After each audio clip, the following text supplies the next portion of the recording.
Dan Rather in Dallas, Texas, is setting up outside the building from which the murder took place in Texas and is actually at the murder scene now. Let's go to Dan Rather. We're standing between Main Street and Elm Street on Houston Street in downtown Dallas. This is the intersection, Houston and Elm, where the assassination of President Kennedy occurred. Over there is the building, the Texas School Book Depository, from which the fatal shot was fired. 4 stories up, the window on the corner of the 4th floor. The assassin apparently propped his .30 caliber weapon up on some boxes and some school textbooks to get a good line of sight on President Kennedy as his car passed this intersection. Traffic moving smoothly there this afternoon. Traffic exceptionally heavy around this intersection, as literally thousands of people today have been interested in just driving by to see the spot where the president was killed. Directly across the street from the building from which the shot was fired, out in a park which is in somewhat the middle of a freeway cloverleaf, is a mourning wreath which was placed there early this morning to mark the approximate spot where President Kennedy was assassinated. Of course, the exact spot was in the street, but the wreath is less than 50 yards from the exact spot. There is some talk of a monument of some kind being erected by the city of Dallas where this wreath is located now.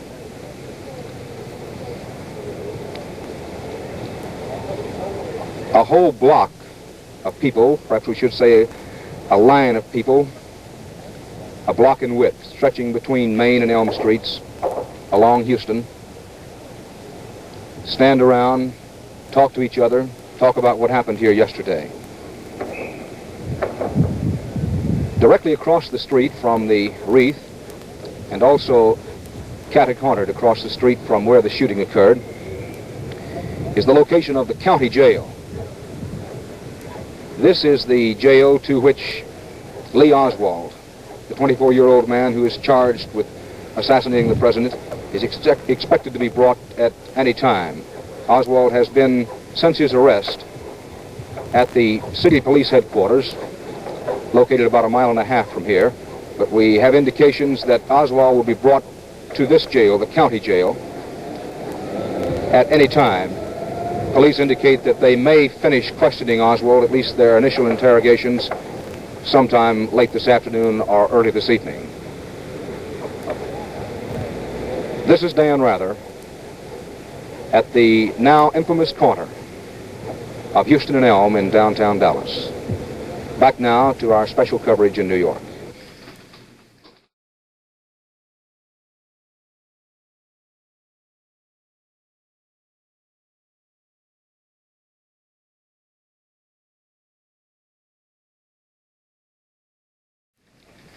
From Dallas, we have heard that the definite identification has been made of the type of rifle used in the assassination of President Kennedy. It was not a Mauser, as has been reported through most of yesterday and today, but an Italian Manlicher Carcanto, manufactured in the Italian town of Carcanto. The rifle was a high-powered one with a sniper scope attachment that permitted marksmanship from that 5th floor window to do the job on the President of the United States in just one single shot. And as we told you earlier, doctors say that President Kennedy undoubtedly never knew what hit him. Now let's go back to Dallas and, well, I'm told not immediately go back to Dallas. We'll go back there just as soon now. They tell me, Dan Rather in Dallas. The county jail is where 24-year-old Lee Oswald is expected to be brought any time now. He has been at Dallas Police Headquarters about 1.5 miles or 2 miles from this location since his arrest yesterday afternoon for the assassination of President Kennedy. But police indicate that they are perhaps finished questioning Oswald for perhaps a short time, and we're expecting Oswald to be brought here to the county jail, which is where prisoners normally are brought for longer internment before trial. Inside the county jail, this is what will face Lee Oswald when he is brought in. He'll be brought down this hallway, will be booked around the end of the corridor, and then be brought back to one of these cells. Outside the county jail, at the very corner where President Kennedy was shot yesterday, the corner is right over there, where you see that traffic moving. That's the Texas School Book Depository, the building in which the assassin concealed himself in a high window until the president's motorcade got below him. Up in the building, just below the top floor, the corner window just below the top floor is where the assassin stuck out his .30 caliber rifle as the president's car made a turn, much as these cars are making turns now, and got about 75 yards down and below the window. The fatal shot was fired. Now, early in the day, a wreath was placed in a green park right across the street from both the county jail and the Texas School Book Depository, a wreath of mourning to mark the spot where President Kennedy was shot. All day long, crowds have built up, then waned, and then again built up as people came by just to have a look at the spot, walk around the wreath. But now, as the shadows grow long in the afternoon, and all day long people have been hearing about this man, Lee Oswald, an obscure no one until 24 hours ago, as people began to hear about Lee Oswald and the circumstantial evidence the state says it has against him, the charges filed against him, the crowd now has moved to the sidewalk facing the county jail, away from the wreath. Not many people at this moment are looking at the building from where the shot came. Most of these people have seen it. Now they're waiting for a glimpse of Lee Oswald. It's not an angry crowd, or at least not outwardly angry. But then again, it's not exactly just another curious crowd either.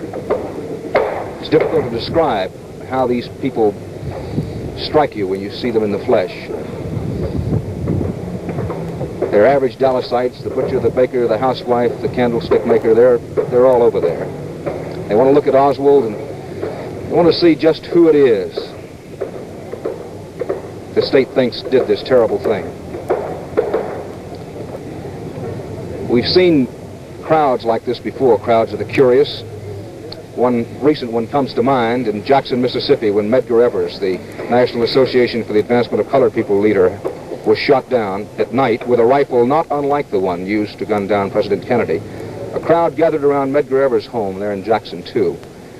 But it was mostly an angry crowd of Negroes, a frustrated crowd. At that time, the state had not said that it had a suspect. And that Negro crowd in Jackson after the Medgar Evers shooting was angry and frustrated. This crowd, curious and still shocked about what happened on this corner yesterday. What they have heard today is that Lee Oswald still denies any guilt. He admits nothing. This is Dan Rather in Dallas, Texas.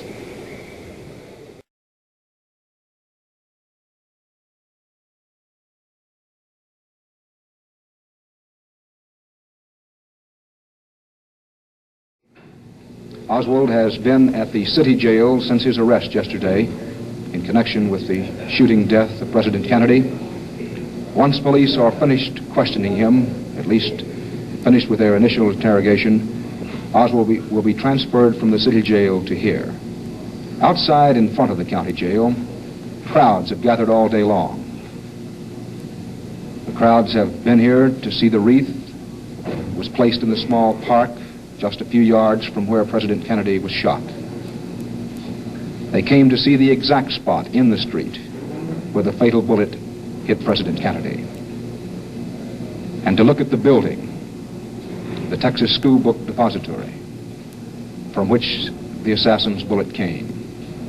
The bullet came from a window, 1 story below the top story, the corner window. And after seeing the spot in the building and the window, the crowds turned their attention back to the jailhouse, hoping for a glimpse of the man accused of firing the shot. This is Dan Rather in the county jail at Dallas, Texas.